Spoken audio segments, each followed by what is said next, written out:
Today, let's talk about 5 ways to respond to difficult patrons on the web. Number 1. Don't! You don't always have to respond. Are they being a troll, trying to get you irritated? Simply ignore them, or at the most say, "Thanks for your comment." It diffuses the situation and shows that you were listening. Many times that's all that they want, just like when you have a difficult patron inside your building. Number 2. Just the facts. Answer the question, correct wrong information in a kind way, not the way you'd correct your little sister. Add a short why explanation if needed, but use your voice in normal words. Sometimes this means you have to cut through the bad words, the name calling, the implied question about your IQ scores, and simply answer the question. Number 3. Moderate them. Don't automatically delete anything. Deleting a comment without warning can make it worse, especially if you're a library. Don't want to be accused of censoring free speech, do you? Instead, moderate those comments. If someone's getting a bit out of hand, simply tell them to stop. Do you let patrons get in your face and yell at you? Make threats? At my library, that's about the time a manager or security steps in to help.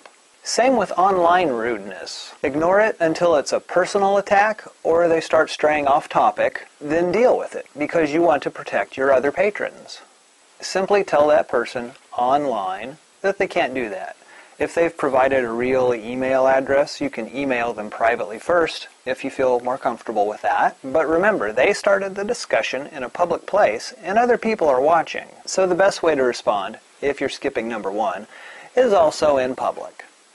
Number 4. Create a social media policy.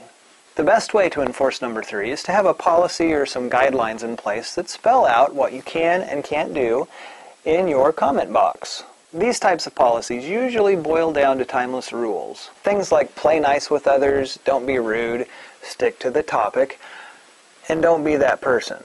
So simply spell it out, then enforce it when needed. My guess is that you won't have to enforce it all that much. Topeka and Shawnee County Public Library, where I work, has had open comments for about 3 years, and I've only had to enforce that policy maybe twice. So that's pretty good. Number 5. Don't let it get to you. People might be mean. They might call you names. I've been called an idiot, a library Nazi, and a Think about it this way, and yes, it's still hard to do. Those mean people read your stuff, and you moved them. The wrong way. But hey, you still moved them, so much so that they took time out of their day to respond. Maybe they aren't the best communicators, maybe they had a bad day, maybe they didn't watch this video. But they're still real people, real patrons, and we need to figure out when to respond, when to answer, and when to ignore. So, suck it up, open up those comments on your website or your Facebook page, create that social media commenting policy, and my guess is that you'll pretty much have positive experiences helping out real patrons with real questions. Go build that community.